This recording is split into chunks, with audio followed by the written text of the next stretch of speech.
You think you're making trading decisions based on hard data and careful analysis, right? Well, maybe not.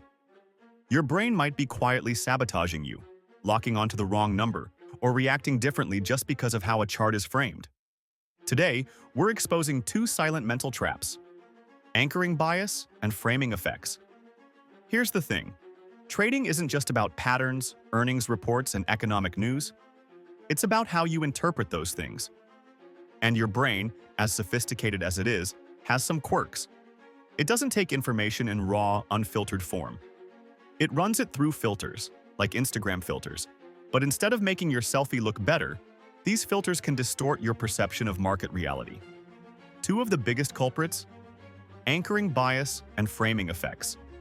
Anchoring bias happens when you latch onto an initial number, say the first price you saw for a stock, and let that shape every decision you make after. Even if that number is outdated or irrelevant, it becomes your mental reference point. Framing effects are sneakier. That's when the presentation of information changes your decision, even if the underlying facts are identical. In trading, the way a chart is scaled, the color of a candlestick, or how an analyst phrases an earnings result can totally change your interpretation. And the kicker? These two biases often work together, amplifying each other.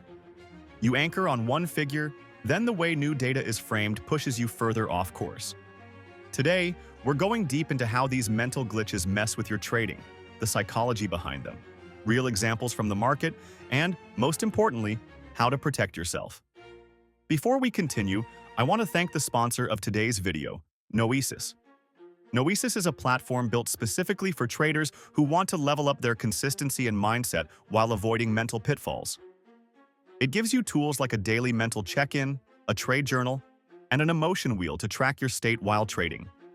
On top of that, it includes structured playbooks, which are strategy checklists that you can go through before and after each trade, plus a playbook marketplace where you can explore proven strategies from other traders or share your own. If you're serious about developing the psychological edge that most traders ignore, Noesis is worth checking out. You can get started today at noesis.zone, link in the description. Anchoring, the price you can't let go. Picture this. You've been eyeing a stock that was trading at $150 a few months ago. Now it's sitting at $110. Your brain screams, bargain, because your anchor is that old $150 price. But here's the problem. Maybe $150 was overvalued. Maybe fundamentals have shifted. Maybe new competition crushed its growth prospects. But you're still using $150 as your measuring stick. Anchoring bias is powerful because our brains love reference points. They help us make quick decisions in a complex world. The first number we see sticks, and all future judgments get compared to it. That's great when you're shopping for cereal, but in markets, where prices change constantly, it can trap you in bad trades. A real-world example. In 2023, Apple briefly dipped to around $120 during a market pullback. Many traders anchored to that number, telling themselves, "I'll only buy if it goes back to $120. But when the stock climbed back to $160 to $170, they froze. Even though Apple's fundamentals were improving and broader tech sentiment had shifted, they couldn't pull the trigger. Their mental anchor to $120 made everything above it feel too expensive. The result? They missed a strong rally, not because of analysis, but because of an outdated reference point. Framing. Same data, different reaction. Now let's talk framing. Imagine an earnings report says, Option A, revenue grew by 5% this quarter. Option B, revenue growth slowed from 8% last quarter to 5% this quarter. Both statements are true. The data is identical. But option B sounds worse. If you read B first, you might panic and sell. If you read A first, you might hold or even buy more. In trading, framing is everywhere. A stock chart zoomed into one volatile week looks like chaos. Zoomed out over a year, it looks like steady growth. Red candlesticks subconsciously feel worse than blue ones, even if they're the same percentage drop. Beats expectations sounds exciting, but what if the expectations were low to begin with? Framing is dangerous because it doesn't feel like bias, it feels like reacting to facts.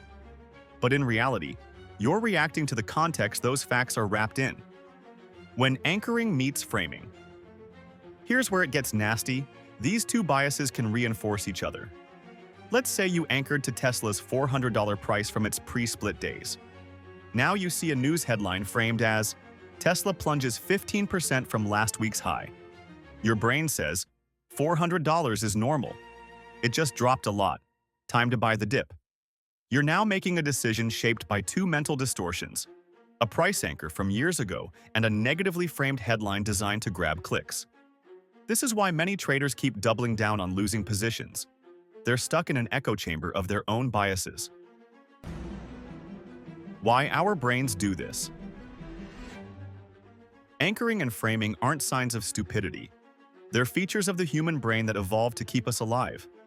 Psychologists call them heuristics, mental shortcuts that let us make fast judgments without burning too much mental energy. Imagine our ancestors deciding whether to eat a strange berry or run from a shadow in the bushes. In those moments, speed mattered more than perfect accuracy. Anchoring helped in survival. If you found a river full of fish in spring, you'd remember the location and time of year. That first number in your mental map meant food. Security framing worked the same way. Hearing 9 out of 10 berries are safe feels reassuring, but 1 out of 10 will kill you triggers caution, even though the math is identical. Fast forward to today, and we're sitting at a desk, not a campfire. But the same mental wiring runs the show. When you see Tesla at $300, your brain treats it like that fish-filled river, something reliable to return to.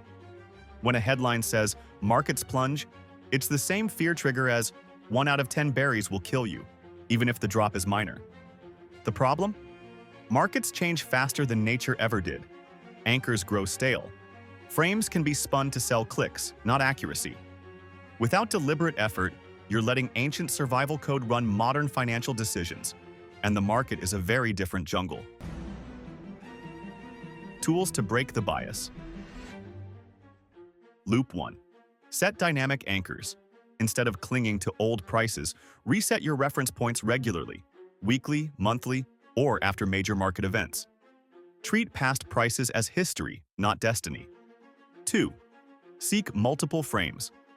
Before reacting, look at the same data from different angles. Zoom out the chart, read multiple headlines, compare analyst notes. This forces your brain to see beyond one presentation. 3. Use pre-mortems. Before entering a trade, imagine it failing and work backward. What would you have missed? This mental exercise reveals when you're anchored to the wrong metric or being swayed by framing. 4. Write down your reasoning. In a trade journal, note not just the numbers, but why you think they matter. On review, you'll spot when an anchor or a frame led you astray. 5. Automate triggers. Use alerts and conditional orders to take action based on objective criteria, not whatever headline or price chart you saw first that day. Anchoring bias and framing effects aren't just academic psychology terms. They're everyday hazards for traders. Anchoring traps you in outdated reference points. Framing distorts your reaction to identical facts. Together, they can steer you into bad trades without you realizing it. But here's the good news. Awareness is a superpower. When you know your brain's default settings, you can override them. Start catching yourself when you think it should be worth X or that headline sounds bad. Pause. Check the raw data. Look for multiple perspectives. The market rewards flexibility and punishes stubbornness. Anchors and frames lock you in place. Your job is to keep moving. Thanks for tuning in to No Markets. If this episode helped you spot a bias you didn't know you had, give it a like. It helps the channel grow. Drop a comment with the last time you caught yourself anchored to a price or swayed by a headline. I read them all. Subscribe for more episodes in our Trading Psychology Pitfalls Series. Next time, we're diving into the sunk cost fallacy and why holding just a little longer can sink your portfolio. Remember, the best traders don't just read the market, they read themselves.